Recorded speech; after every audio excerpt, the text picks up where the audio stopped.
देखो ना, आजकल के ज़माने के बेटा बहू। एक सरकारी सेवा करने वाले सज्जन की रिटायरमेंट के बाद मृत्यु हो गई। विदेश में रहने वाला उसका बेटा आया, पर बहू न आई। माँ ने पूछा तो बेटे ने बताया कि वह 3 दिन बाद आएगी। अभी मुन्ने की परीक्षा चल रही है। साथ ही बहू को ऑफिस से छुट्टी भी न मिली। 3 दिन बाद बहू आई तो बेटा उसे लेने एयरपोर्ट गया।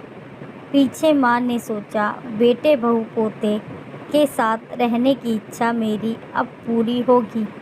ये मकान बेचकर मैं बेटे के साथ चली जाऊंगी। बेटा बहू आ गए।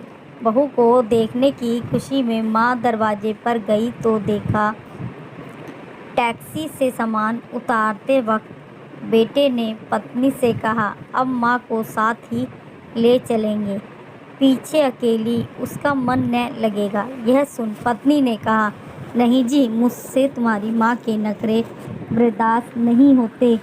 मुझसे सेवा न हो पाएगी। बेटे ने कहा, अरे माँ, चलेगी तो मुन्ने का ध्यान भी रख लेगी, घर के काम भी कर लेगी, पिताजी की हर महीने पेंशन भी तो आएगी, और साथ ही साथ इस मकान को बेच देंगे तो बहुत बड़ी रकम मिल जाएगी। लगता है अपने सारे सपने पूरे होने का समय आ गया है। यह सुन उसकी पत्नी ने कहा, माँ यह सब बातें सुन हिल गई पर चुप रही।